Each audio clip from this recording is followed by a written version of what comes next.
হেই everyone, দিনটা ছিল আজকে বিশ্বকর্মা পুজো। তো সকাল সকাল রেডি হয়ে গেছি বাবা কাকার দোকানে যাব বলে।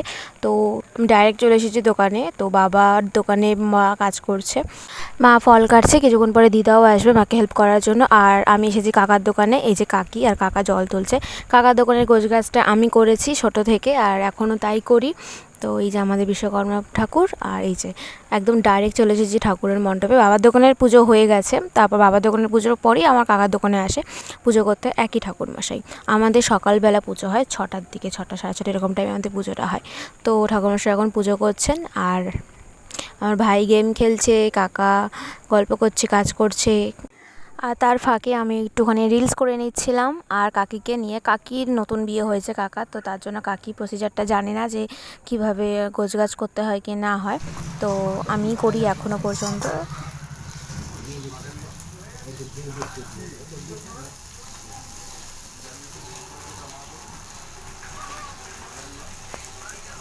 আমার ছুঁইতে বললাম না তো, একবার কার নামে পূজা করলেন? এটা কি নামে?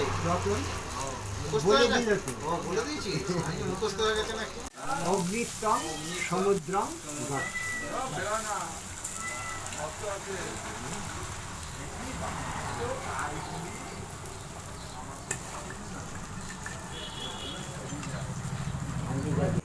তো ফাইনালি আমাদের পুজো হয়ে গেছে।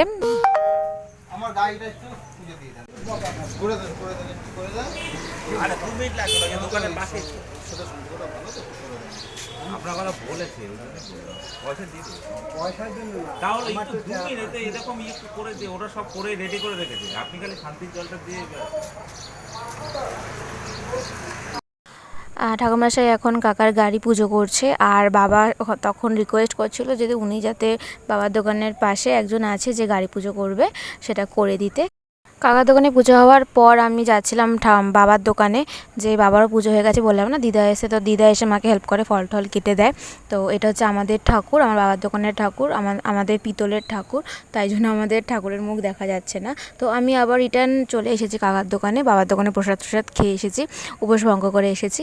আর আমি এসেই প্রথমে যেটা করি সেটা হচ্ছে চাল মাখা করি। চাল মাখাটা লিটারেলি আমার বেশি ভালো লাগে, নিজের হাতে চাল মাখা।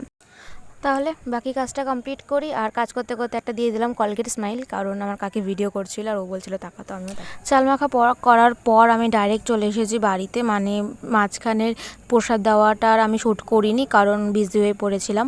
আর এই দেখো আমার ভাই সাথে থাকলে আমার আর অবস্থা খারাপ, নাজেহাল অবস্থা হয়ে যায়। তো টিফিন করে ওখানে একটুখানি অ্যাক্টিং করে আমি এসেছি ছাদে। এদিকে আসো, এদিকে আসো। এই যে ইনি হচ্ছেন আমার ক্যামেরাম্যান। আমি যত ফটোশ্যুট করেছি, এখন মাম খুব সুন্দর ফটো তোলে, তো মামের থেকে ফটো তোলা। একটু হাই বলে দাও তো। এখন কিন্তু লজ্জা পেলে, কিন্তু ফটো তুলে কিন্তু খুব ভালোবাসে। ফটোশ্যুট করে এখন আমি পুরো ঘেমে গেছি, অনেকক্ষণ ফটো তুলেছি, অনেক ফটো তুলেছি, ভিডিও তুলিনি, আমি জাস্ট সব ছবি তুলেছি। তো ছবিগুলো আমি শেয়ার করে দেবো, ওকে বাই।